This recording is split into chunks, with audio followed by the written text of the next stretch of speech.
As we come on the air tonight, Brooke Skylar Richardson is in jail, but not on a murder charge. A jury convicted the Carlisle woman on abuse of a corpse. Tomorrow morning, she learns her fate.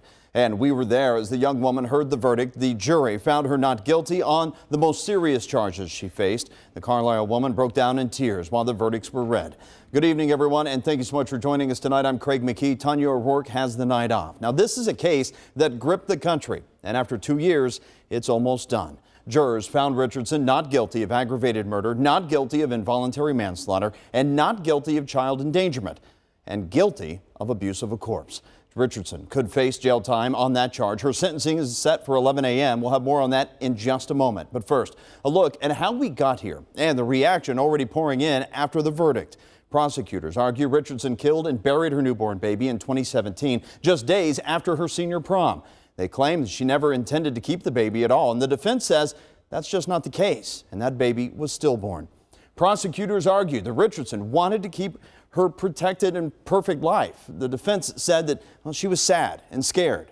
Jurors heard days of testimony from countless witnesses, including doctors who spoke about Richardson's health, her eating disorders, and her disregard for prenatal care. Tonight, prosecutors and the defense are reacting to the verdict. The prosecution believes some jurors think Richardson killed the baby, but they just couldn't prove the case beyond a reasonable doubt. 9 on your side's Jake Ryle shares the reaction from both sides outside the courtroom. Well, an emotional day in court as the verdict was read, and emotion spilled over too from both sides. The state and defense providing unique perspectives on the case.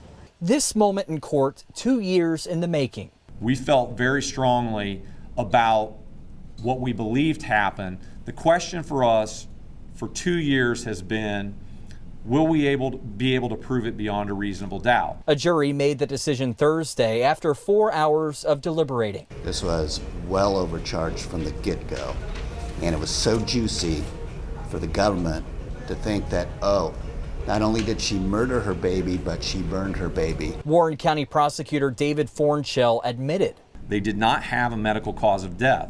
It was attributable to Skylar that they did not. Not being able to prove a medical cause of death was a big deal. Unfortunately, that probably played a major factor in the outcome that we saw today. But Prosecutor Fornshell did believe, despite that piece of information, the case could go to trial. That baby deserved for us to go in there and fight and present the evidence. A glaring question: was the baby born alive or stillborn? Even after the verdict, two sides remain. I do believe that she killed her child. As I sit here today, I believe it. I mean, I really truly believe in my heart of hearts Skylar had a stillbirth. She's absolutely innocent. The defense questioned the state's experts and credibility. I would hope that they would do their what's called due diligence in determining whether or not, in fact, does it make sense what we're dealing with? Two sides spent 2 years. Fornshell says the burden of proof beyond a reasonable doubt was simply too much in this case. You have disappointment anytime you work hard for something and you believe in something, and we do. I mean, I understand why the jury did what they did. I get it. I believed in the case. I still do. Skylar's innocent.